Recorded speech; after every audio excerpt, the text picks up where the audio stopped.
Kali ini kita melihat pertanyaan tentang kesuksesan. Pertanyaannya adalah, siapa yang berhasil dan mengapa?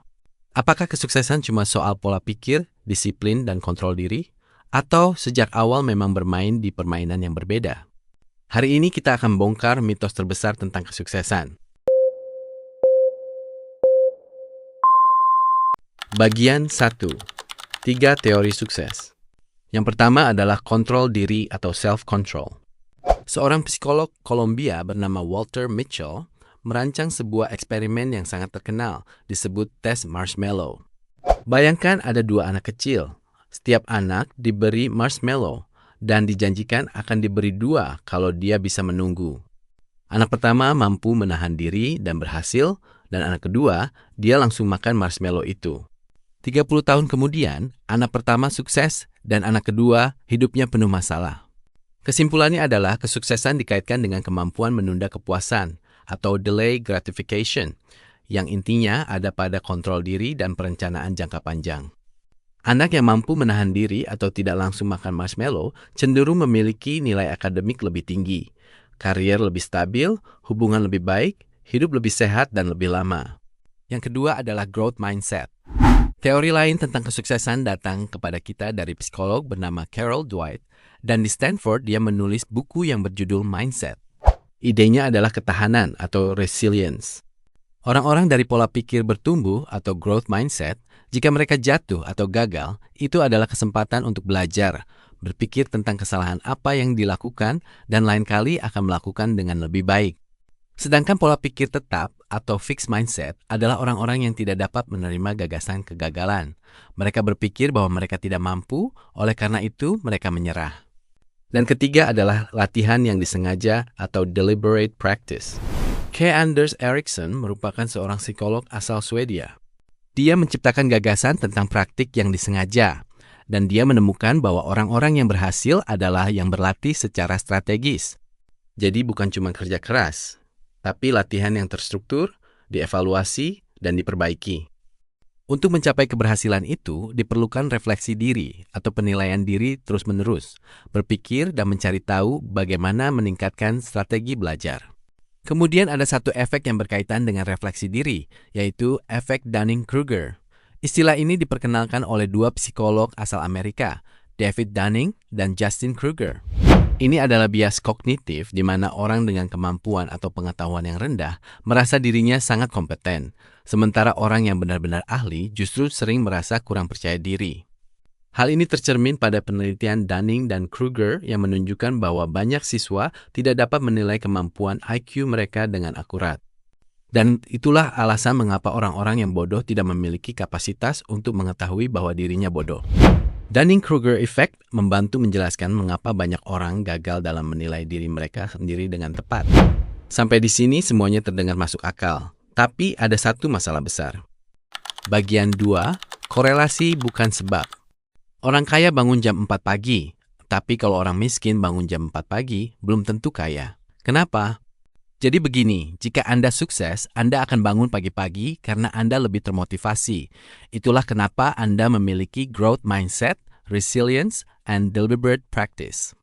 Tetapi hanya karena memiliki growth mindset, resilience, deliberate practice tidak berarti Anda akan berhasil.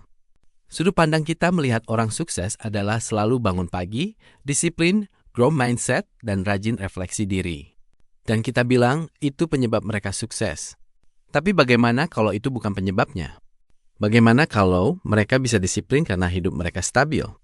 Mereka bisa sabar karena mereka percaya sistem akan memberi imbalan. Ini membawa kita ke pertanyaan yang lebih dalam. Pertanyaan bagi kita adalah, mengapa ini terjadi dan akhirnya siapa yang berhasil? Mari kita bedah lebih lanjut. Bagian 3. Perbedaan anak orang kaya dan miskin. Jadi kita pasti tahu bahwa anak orang kaya jauh lebih mungkin berhasil daripada anak orang miskin. Anak dari keluarga kaya cenderung sukses karena orang tua kaya berbicara lebih banyak dan kosakata lebih luas, sehingga anak tumbuh dengan rasa percaya diri dan kemampuan negosiasi. Dari segi sikap, orang tua kaya lebih ke arah menjelaskan. Kemudian stabilitas ekonomi orang kaya jauh lebih baik dan bisa menepati janji. Sedangkan orang tua miskin tidak mengajarkan negosiasi, tapi kepatuhan.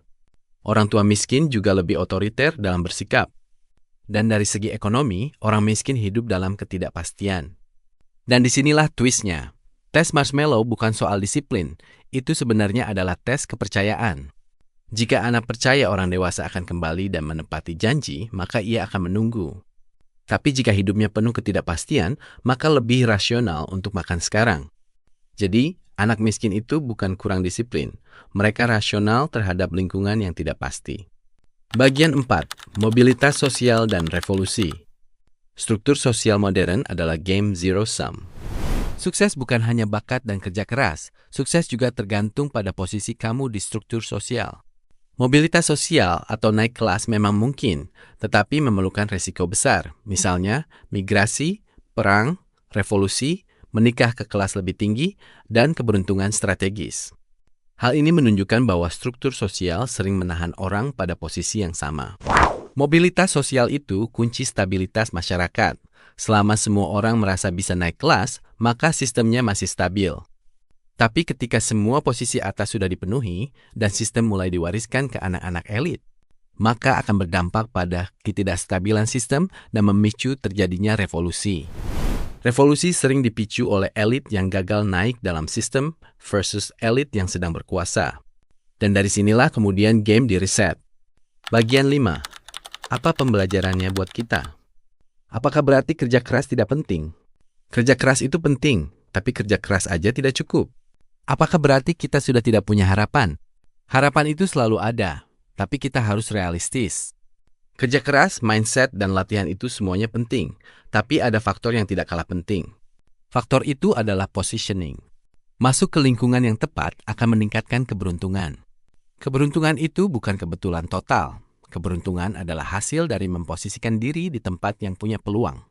Sampai sini kita telah belajar banyak bahwa kesuksesan bukan hanya soal siapa yang paling disiplin, tapi juga siapa yang bermain di arena permainan paling tepat. Bagian 6. Penutupan. Jadi sekarang pertanyaannya bukan apakah saya sudah cukup disiplin dan kerja keras, tapi apakah saya bermain di game dan arena yang benar. Kesuksesan bukan cuma soal mindset atau bangun jam 4 pagi. Kesuksesan juga soal sistem tempat kamu berada dan siapa yang kamu kelilingi. Dan pertanyaan terbesarnya adalah, kalau game dan arena ini tidak menguntungkanmu, apakah kamu berani mencari game dan arena yang baru? Silakan tulis pendapatmu di kolom komentar. Subscribe channel ini kalau kamu suka dengan konten tentang ekonomi, konspirasi, ataupun investasi. Karena di channel ini, kita bukan cuma belajar cara kerja keras, kita belajar cara naik kelas. Saya Andi Pras, sampai jumpa di video selanjutnya.